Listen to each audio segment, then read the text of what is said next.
apa kabar keluarga City of Love Church? Kembali lagi dalam Selsi News yang akan menginformasikan kegiatan gereja dalam satu pekan ke depan. Women of Love untuk minggu ini ditiadakan sampai informasi lebih lanjut. KOF akan diadakan secara online dengan menggunakan aplikasi Zoom. Informasi lebih lanjut dapat menghubungi gembala KOF masing-masing.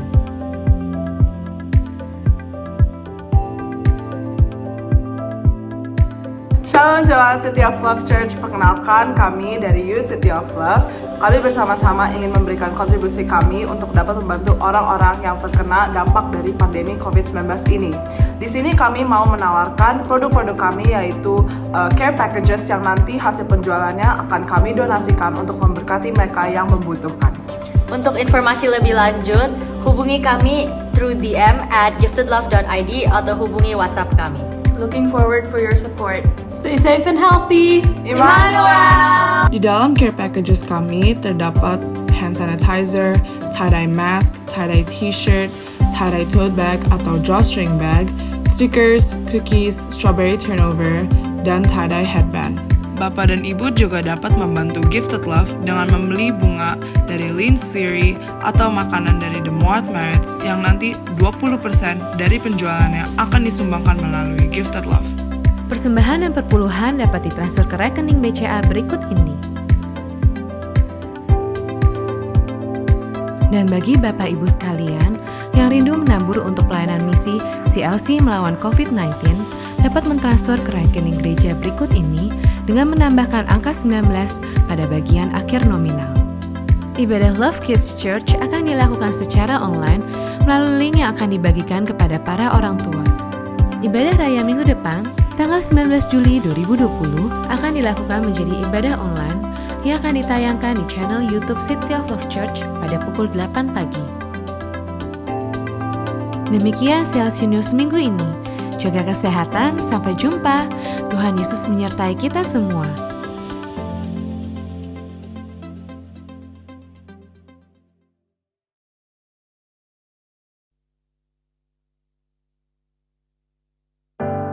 Shalom saudara, saya mau ajak kita semua jemaat Tuhan, kita mau sama-sama memuji memuliakan nama Tuhan. Kita mau masuk lebih dalam hadirat Tuhan, kita mau tinggikan nama Tuhan. Dan mari kita alami Tuhan hari ini, izinkan Tuhan bekerja agar kita boleh tenggelam dalam hadirat Tuhan. Terima kasih Tuhan, Engkau sungguh baik Allah, luar biasa baik Tuhan. Di saat yang baik, Engkau baik.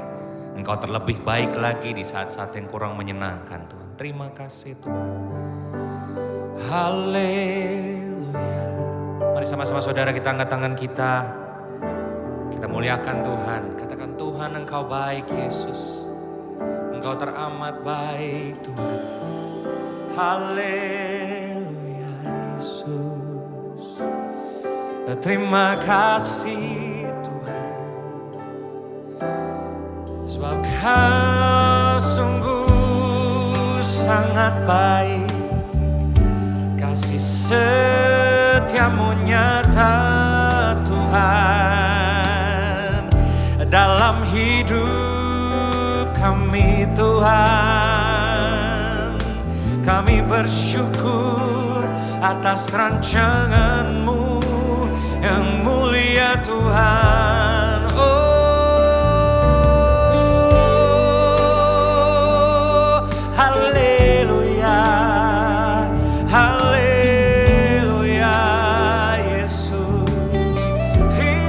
Kasih Tuhan, shikira la la la wase, arakara la la warakara ya la shikira baragara ya la wase. Terima kasih Tuhan, kami mengucap syukur Yesus.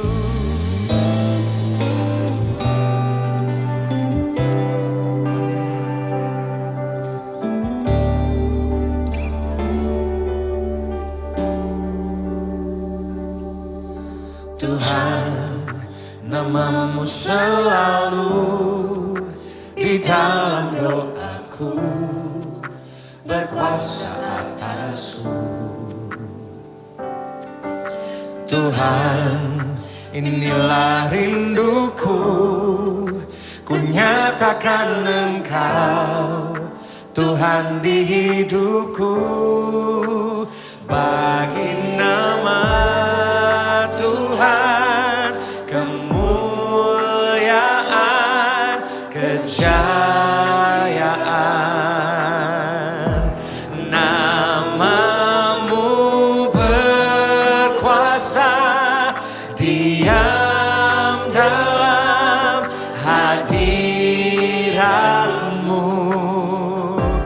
Engkau tetap Tuhan, ku tinggikan di atas segalanya. Tempat ini dipenuhi nama Tuhan, bagi nama Tuhan Yesus.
Amin Tuhan.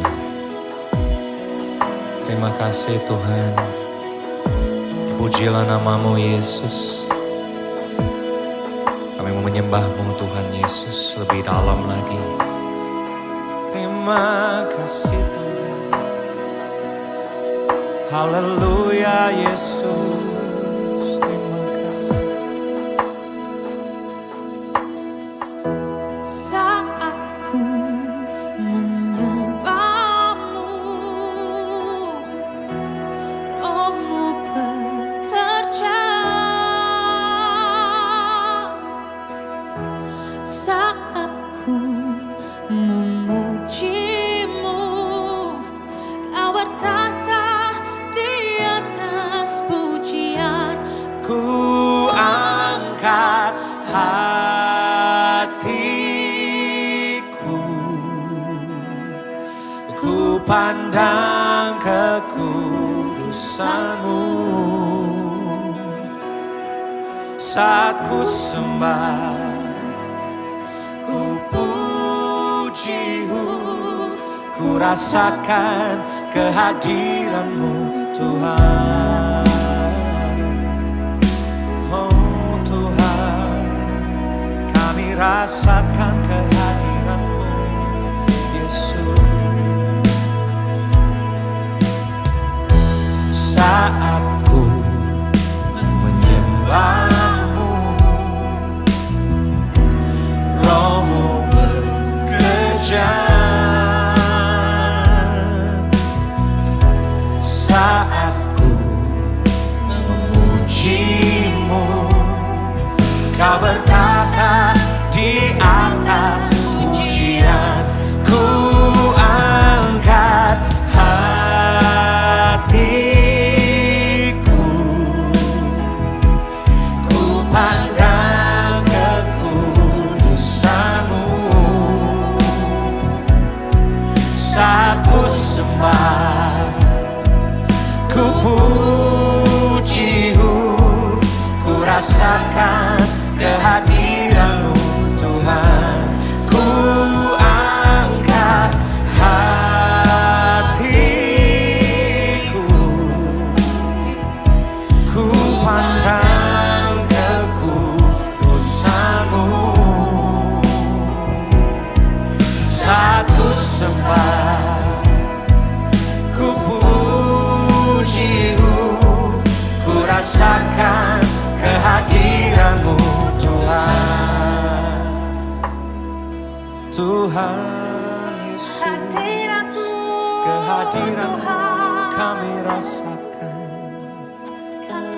Oh Tuhan, hadirat-Mu Tuhan. Yesus, kami nikmati Tuhan. Shikira la la la la la wase, shikira la la la la la la wase, arakara la la la la la la la la la wase, shikira baragara ya rabarana kara ya la la la wase.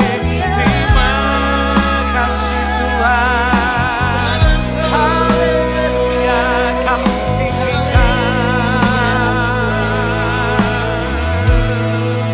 Yesus,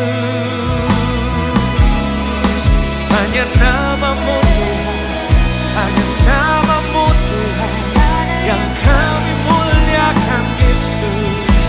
Oh haleluya, haleluya Tuhan. Kami mau mengangkat hati kami Tuhan bagi-Mu Yesus. Ku angkat hatiku, ku pandang kekudusan-Mu. Saat ku sembah, ku puji-Mu, ku rasakan kehadiran-Mu Tuhan. Ku angkat hatiku, ku pandang kekudusan-Mu.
sekali lagi katakan, inilah yang ku renungkan. Amin.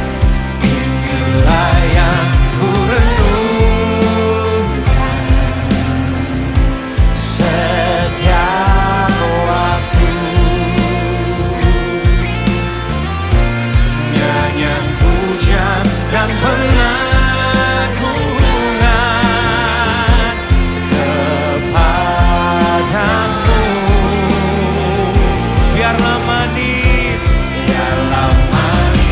kau dengar Tuhan. Manis kau dengar Tuhan. Dan hatiku bersuka karenamu. Semua sama-sama katakan, dan hatiku bersuka. Haleluya. Dan hatiku, oh Jesus, dan hatiku bersuka karenamu.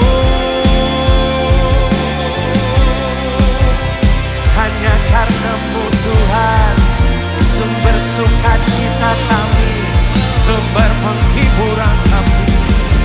Haleluya Tuhan. Terima kasih Tuhan. Terima kasih Tuhan. Terima kasih Tuhan. Segala puji syukur hanya bagimu Tuhan. Yes Lord.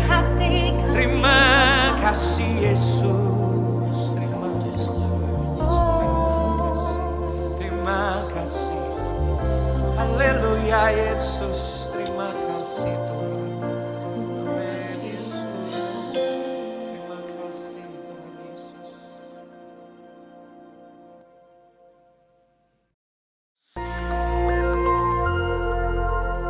Shalom saudara sekalian, pada kesempatan kali ini kita akan membahas 3 pilar Pentakosta ketiga. Nah, salah satu karakteristik daripada umat Pentakosta adalah mereka menekankan akan tuntunan Tuhan di dalam kehidupan sehari-hari. Kalau bisa dibilang, suara hati umat Pentakosta itu mirip dengan doa Musa di dalam Keluaran 33 ayat yang ke-15. Jika engkau sendiri tidak membimbing kami, janganlah suruh kami berangkat dari sini. Kita sebagai umat Pentakosta juga menyerukan hadirat Tuhan yang terus-menerus menuntun dan membimbing kita. Sebagaimana Musa memerlukan tuntunan Tuhan dalam kesehariannya di Perjanjian Lama, kita juga melihat bagaimana gereja mula-mula dalam Perjanjian Baru melibatkan tuntunan Tuhan di dalam mengikuti kehendak dan rencana Tuhan. Di dalam Kisah Rasul pasal yang ke-15, kita melihat bagaimana gereja mula-mula menghadapi masalah ketika bangsa yang bukan Yahudi bertobat, menerima karunia keselamatan, menerima karunia Roh Kudus. Masalah timbul ketika beberapa orang Yahudi yang telah menjadi percaya berkata, orang-orang yang bukan Yahudi ini harus disunat, diwajibkan untuk mengikuti seluruh hukum Taurat. Bagaimana gereja mula-mula pada waktu itu mengikuti tuntunan Tuhan dalam permasalahan yang penting ini? Mereka mengikuti tuntunan Tuhan lewat 3 pilar, yaitu pilar Roh Kudus, pilar komunitas, pilar firman Tuhan. Lewat ketiga pilar ini, gereja mula-mula akhirnya dapat menerima bahwa bangsa yang bukan Yahudi telah menerima keselamatan dan juga karunia Roh Kudus. Mereka tidak lagi perlu disunat dan tidak perlu melakukan seluruh hukum Taurat. Bagaimana dengan gereja Tuhan pada zaman now mengikuti tuntunan Tuhan tentang Pentakosta ketiga? Kita pun mengikuti tuntunan Pentakosta ketiga menggunakan ketiga pilar ini. 3 pilar inilah yang menjadi acuan penafsiran orang Pentakosta. Mari kita simak bersama. Yang pertama, pilar Roh Kudus. Kita melihat bagaimana kuasa Roh Kudus di Pentakosta yang pertama itu luar biasa. Dalam Kisah Rasul pasal yang kedua, Petrus berkhotbah, 3.000 orang diselamatkan. Bahkan dalam waktu 100 tahun pertama, 70% dari dunia yang dikenal pada saat itu menjadi Kristen. Tetapi amanat agung belum tuntas. Roh Kudus terus berlanjut di Pentakosta yang kedua di Azusa Street, yang menghasilkan kira-kira 700 juta jiwa. Namun amanat agung juga belum selesai. Karena itulah karya Roh Kudus berlanjut dengan Pentakosta ketiga sekarang di Indonesia. Pentakosta ketiga inilah yang akan menuntaskan amanat agung dan membawa penuaian jiwa yang terbesar dan terakhir sebelum Yesus datang kembali. Haleluya. Yang kedua, pilar komunitas orang percaya. Kita lihat bahwa tuntunan Pentakosta ketiga tidak diklaim seorang diri saja, melainkan telah didoakan, dikonfirmasi, disaksikan oleh kaum Pentakosta secara global yang diwakili oleh Empower 21. Kalau saudara ingat, di Empower 21, gembala sidang dan pembina kita menggaungkan visi Pentakosta ketiga di hadapan bangsa-bangsa. Mereka mengaminkan, menerima, mengkonfirmasi, membawa api Pentakosta ketiga kembali ke negara mereka. Pilar yang ketiga, pilar firman Tuhan. Tuntunan Pentakosta ketiga itu diawali ketika gembala sidang dan pembina kita mendapatkan firman Tuhan pada tahun 2009. Aku datang segera dari Wahyu 3:11 dan dari Yoel 2:28. Kemudian daripada itu akan terjadi bahwa aku akan mencurahkan rohku ke atas semua umat manusia. Lama Tuhan tidak berbicara apa maksud dari kedua ayat ini.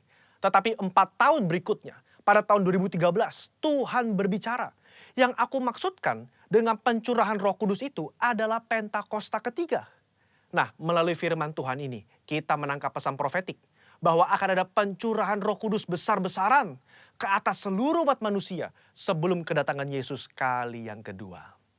Jadi bisa kita simpulkan, Pentakosta ketiga itu yang pertama telah mengikuti tuntunan daripada Roh Kudus, telah dikonfirmasi oleh komunitas Pentakosta secara global dan didasari oleh firman Tuhan, khususnya Yoel 2 ayat 28-32. Saya berdoa agar saudara diberi pengurapan daripada Roh Kudus untuk bisa mengikuti tuntunan Tuhan di hari-hari terakhir ini. Mari kita semua menjadi messengers of the third Pentecost. Haleluya, Tuhan Yesus memberkati.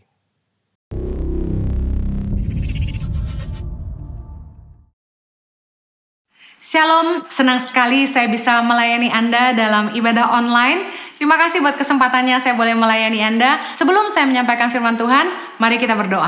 Bapa, kami mengucap syukur buat kasih karunia-Mu. Kalau sampai hari ini pemeliharaan-Mu sempurna dalam hidup kami. Terima kasih ya Tuhan. Bapa, sebentar kami mendengarkan firman-Mu. Berbicaralah buat setiap kami. Tumpahkanlah isi hati-Mu. Berikan hikmat dan wahyu supaya kami boleh memahami setiap firman-Mu dan beroleh kasih karunia untuk menghidupinya. Tolong hamba-Mu Tuhan, karena sungguh tanpa Engkau hamba tidak mampu. Berkatilah umat-Mu, biar Kristus selalu dipermuliakan dalam hidup kami. Hanya di dalam nama Yesus kami berdoa. Amen.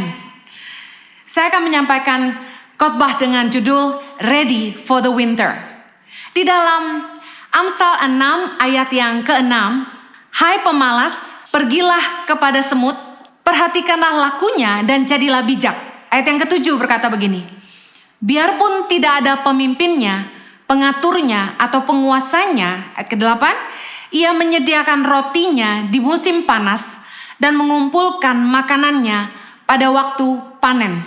Firman Tuhan mengajar kita untuk kita belajar kepada semut, memperhatikan bagaimana semut berperilaku supaya kita menjadi bijak. Firman Tuhan mengajarkan kepada kita bahwa semut itu adalah makhluk yang sangat kecil tetapi pekerja keras, yang bekerja keras di musim panas dan mengumpulkan makanannya pada waktu panen. Segala sesuatu ada masanya.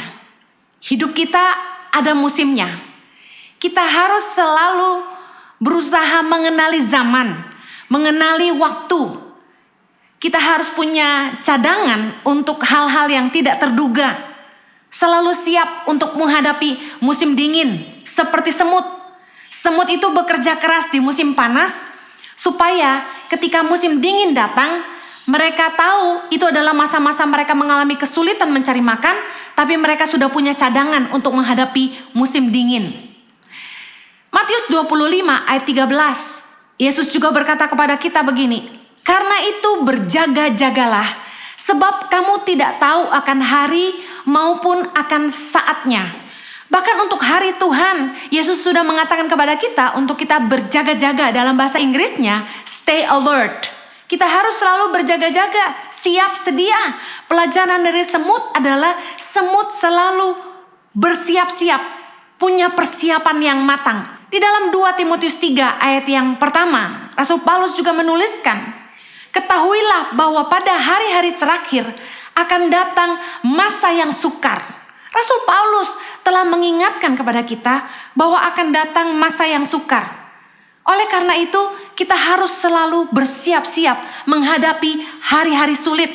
Musim dingin bicara musim di mana hidup kita akan mengalami kesukaran. Masa-masa sulit, masa-masa gagal panen. Ketika semua serba sedikit. Firman Tuhan mengajarkan supaya kita siap menghadapi masa-masa sukar. Bagaimana supaya kita siap menghadapi musim dingin? Yang pertama, hiduplah dipimpin oleh Roh Kudus. Yohanes 16 ayat 13 berkata begini, tetapi apabila ia datang, yaitu Roh kebenaran, ia akan memimpin kamu ke dalam seluruh kebenaran, sebab ia tidak akan berkata-kata dari dirinya sendiri, tetapi segala sesuatu yang didengarnya, itulah yang akan dikatakannya, dan ia akan memberitakan kepadamu hal-hal yang akan datang. Kita tidak perlu pergi ke peramal, kita tidak perlu search di Facebook untuk apps-apps yang bisa menjelaskan apa yang akan terjadi di depan. Anda harus tahu yang pegang kendali untuk masa depan kita adalah Tuhan. Hiduplah dipimpin oleh Roh Kudus, yaitu Roh kebenaran yang Tuhan berikan. Roh Kudus dicurahkan ketika Yesus kembali ke sorga. Yesus menjanjikan Roh Kudus bagi kita, yang merupakan Roh kebenaran yang akan menyampaikan kepada kita, memberitakan kepada kita hal-hal yang akan datang. Kita memang tidak tahu apa yang akan terjadi di masa depan, tapi kalau kita hidup dipimpin oleh Roh Kudus, Roh Tuhan akan memberitakan kepada kita hal-hal yang akan datang. Ada 2 tokoh di Alkitab yang hidupnya dipimpin Tuhan sebelum menghadapi masa sulit. Yang pertama, Nabi Nuh. Di zaman Nabi Nuh, Tuhan memerintahkan Nabi Nuh untuk membangun bahtera. Nabi Nuh belum pernah lihat banjir. Nabi Nuh belum pernah lihat banjir dan tidak pernah tahu perahu itu seperti apa. Kapal seperti apa, bahtera itu seperti apa. Tapi bagaimana Nabi Nuh dipimpin oleh Roh Tuhan untuk bisa membangun sebuah bahtera dan menciptakan perahu besar yang bisa mengapung di atas banjir. Tapi karena ketaatan Nabi Nuh, meskipun dia diejek, diolok-olok, bahkan dikatakan orang-orang mengatai Nabi Nuh gila, tapi Nabi Nuh lebih percaya kepada Allah dan dia hidup dipimpin oleh Roh Tuhan. Meskipun orang-orang berkata, tidak mungkin, kamu ngapain? Tapi Nabi Nuh tetap taat dan membangun bahtera yang kemudian kita tahu ceritanya menolong seluruh keluarganya dan bahkan segala jenis binatang yang ada di bumi ini. Tokoh yang kedua yang dipimpin Tuhan hidupnya sebelum menghadapi masa sulit adalah Yusuf. Masih ingat kisah Yusuf ketika dia diberi hikmat oleh Roh Tuhan untuk menyimpan 20% dari setiap penghasilan bangsa Mesir selama 7 tahun masa kelimpahan untuk menghadapi masa susah 7 tahun kemudian. Kita tahu dalam cerita ini bahwa kemudian Yusuf telah menolong begitu banyak orang, bangsa Mesir, bahkan bangsa Israel untuk melewati 7 tahun masa kekeringan. Kalau kita hidup dipimpin oleh Roh Tuhan, kita akan mengantisipasi masa-masa sulit yang akan datang. Roh Tuhan diberikan kepada kita supaya kita mengerti apa yang akan terjadi. Oleh karena itu penting sekali untuk kita taat kepada Tuhan. Meskipun orang di kanan kiri kita berkata, tidak mungkin, siapa kamu? Tapi hiduplah taat kepada Tuhan. Saya bersyukur karena Tuhan menaruh di hati saya sejak Desember 2018 untuk mulai fokus sama keluarga. di Desember 2019, kembali pewahyuan itu turun bahwa saya harus jadi terang bagi keluarga saya. Saya bersyukur ketika akhir tahun 2019, Tuhan memberi saya hikmat untuk memulai pelayanan YouTube. Dan dalam waktu singkat, sejak Mei 2019 sampai ke hari ini, pelayanan YouTube kami mulai terbangun. Saya nggak ngerti apa-apa soal YouTube. Saya bersyukur Tuhan bicara dan Tuhan kirim orang-orang untuk memperlengkapi pelayanan kami. Saya tidak pernah tahu bahwa COVID-19 akan melanda dunia, kemudian gereja-gereja nggak bisa beribadah, dan kemudian undangan khotbah akan berhenti, yang dimana saya sudah pernah berkata berkali-kali dalam khotbah saya bahwa saya dan suami menafkahi keluarga kami dari mimbar gereja. Ketika undangan khotbah berhenti, kami bingung, tapi bersyukur Roh Tuhan telah memimpin kami untuk membangun pelayanan online.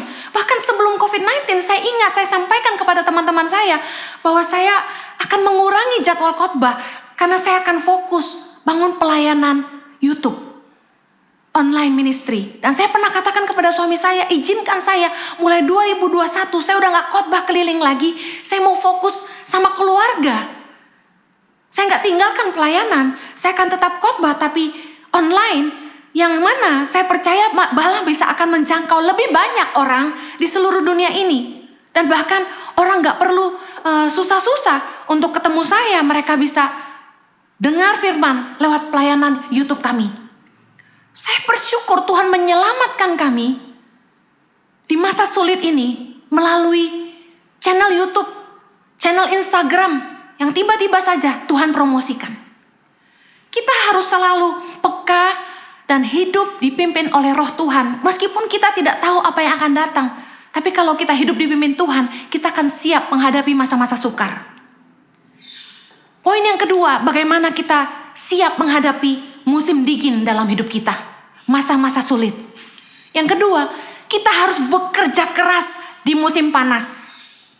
Amsal 30 ayat 25, semut bangsa yang tidak kuat, tetapi yang menyediakan makanannya di musim panas.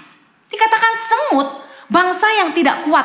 Anda tahu semut sangat kecil, kita pencet saja sudah selesai hidupnya. Tetapi dikatakan menyediakan makanannya di musim panas. Kesiapan kita menghadapi masa sulit bukan soal besar atau kecilnya penghasilan kita, tapi dari seberapa rajin kita bekerja dan seberapa bijak kita mengelola. Bijak mengelola berkat Tuhan di masa kelimpahan. Musim panas, masa panen, bicara soal ketika Tuhan memberikan kesempatan untuk kita menuai. Kita harus menuai dan bekerja sungguh-sungguh. Kita nggak akan menuai kalau kita nggak kerja sungguh-sungguh. Mau penghasilan kita sebesar apapun, kalau kita nggak pandai mengelola, pasti akan habis juga. Bijaksanalah mengelola berkat Tuhan di masa kelimpahan. Dalam Amsal 31 ayat 25, dikatakan pakaiannya adalah kekuatan dan kemuliaan. Ia tertawa tentang hari depan.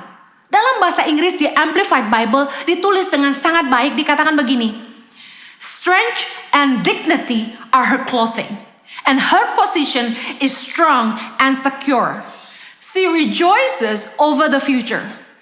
Dikatakan, knowing that she and her family are in readiness for it. Masa depan itu bicara tentang ketidakpastian. Kita nggak pernah tahu apa yang akan ada di depan kita. We never know what the future holds. Tetapi dikatakan wanita yang cakap ini, pakaiannya adalah kekuatan kemuliaan. Dia tertawa tentang hari depan. She is so confident about her future. Dikatakan firman Tuhan dalam Amsal 31 ayat 25 di Amplified Bible, knowing that she and her family are in readiness for it. Dikatakan dia, wanita ini dan keluarganya siap untuk menghadapi masa depan. Amsal 31 ayat 15 dikatakan begini, ia bangun kalau masih malam, lalu menyediakan makanan untuk seisi rumahnya dan membagi-bagikan tugas kepada pelayan-pelayannya perempuan.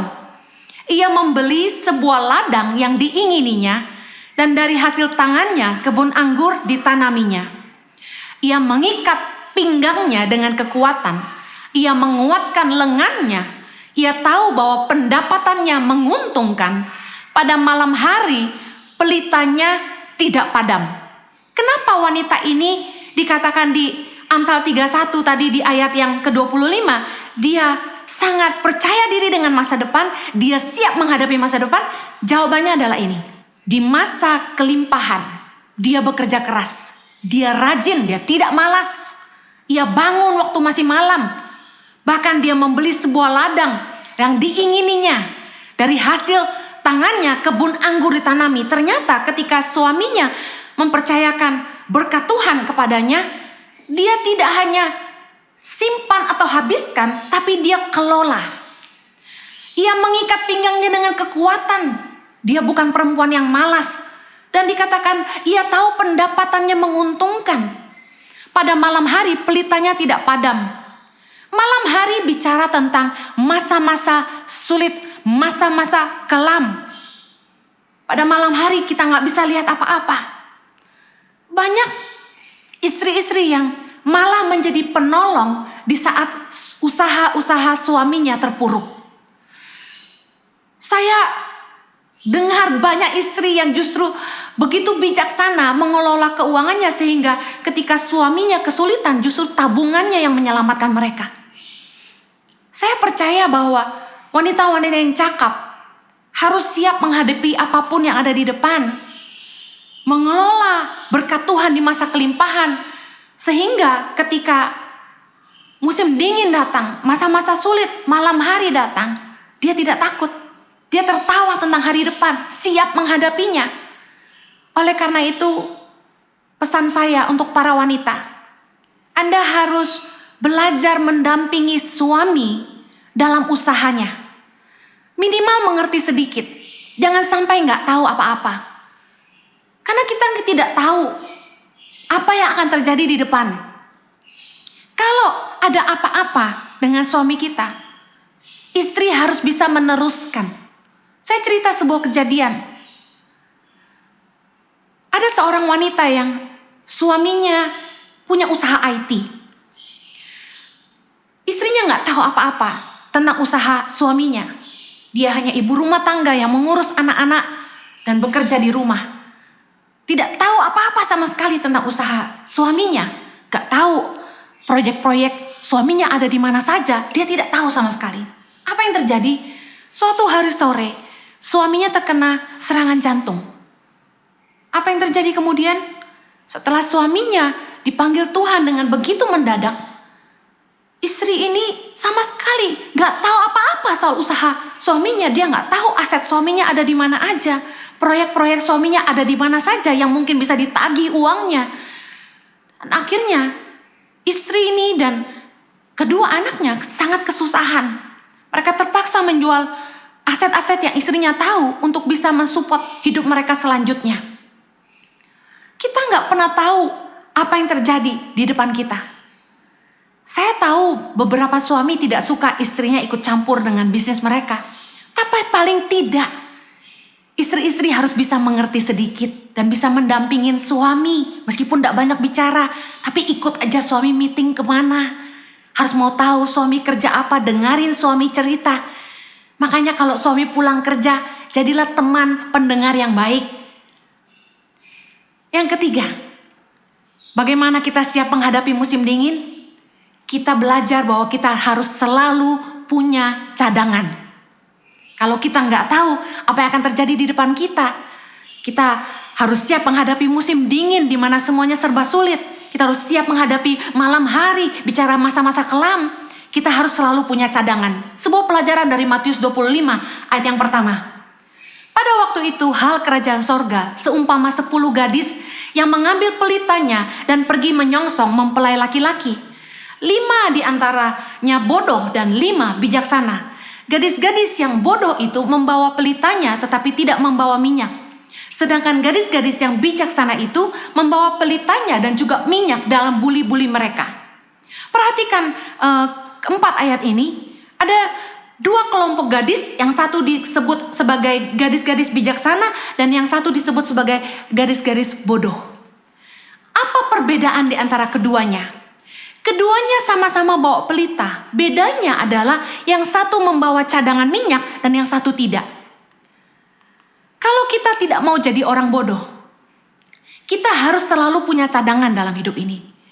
Kita harus selalu siap untuk hal-hal yang tidak terduga.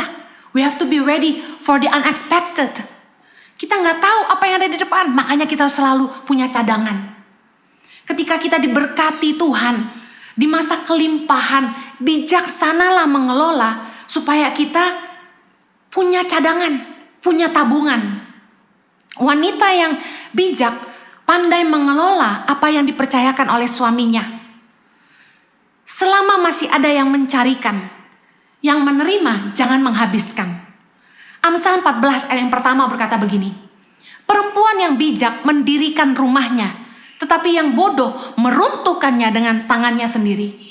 Pesan saya bagi para wanita khususnya, mumpung suami Anda masih sehat dan bisa menghasilkan, istri yang bijak jangan hanyut dengan kemewahan. Siapa yang tahu umur manusia? Pandai-pandailah mengatur, mengelola, dan belajarlah kata cukup. Pastikan Anda selalu punya cadangan untuk hal-hal yang tidak terduga ke depan.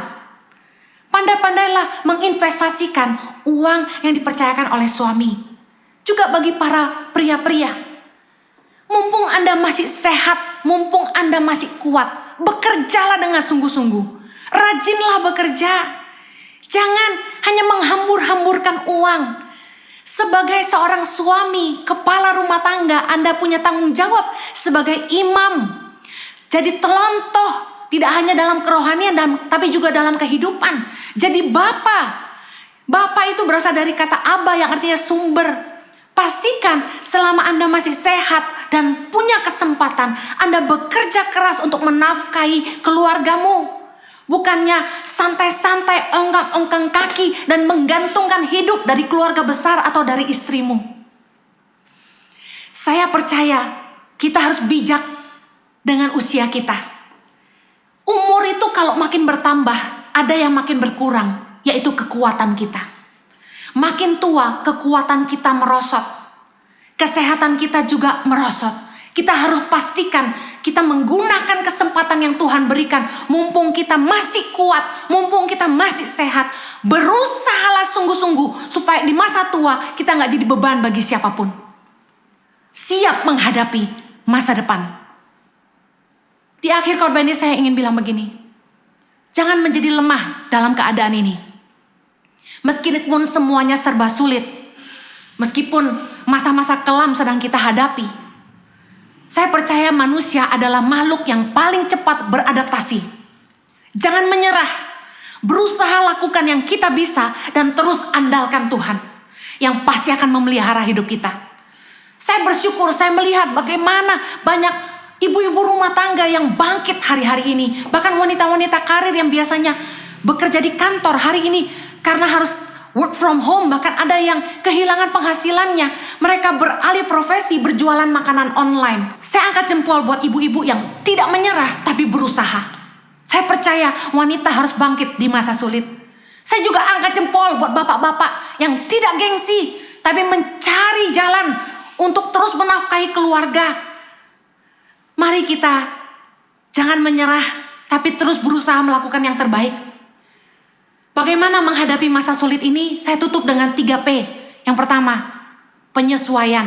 Kita harus mulai menyesuaikan gaya hidup, level hidup kita, standar hidup kita. Kita harus mulai menyesuaikan dengan keadaan keuangan kita. Mungkin dulu kita hidup bermewah-mewah, mari hari ini belajar kata cukup. Kita harus mulai menyesuaikan cara kerja. Kalau dulu kita bisa pergi kemana-mana, traveling kemana-mana, dan hari ini kalau kita harus work from home, Anda harus ubah attitude Anda dalam bekerja, harus bisa efektif bekerja dari rumah. Beradaptasilah.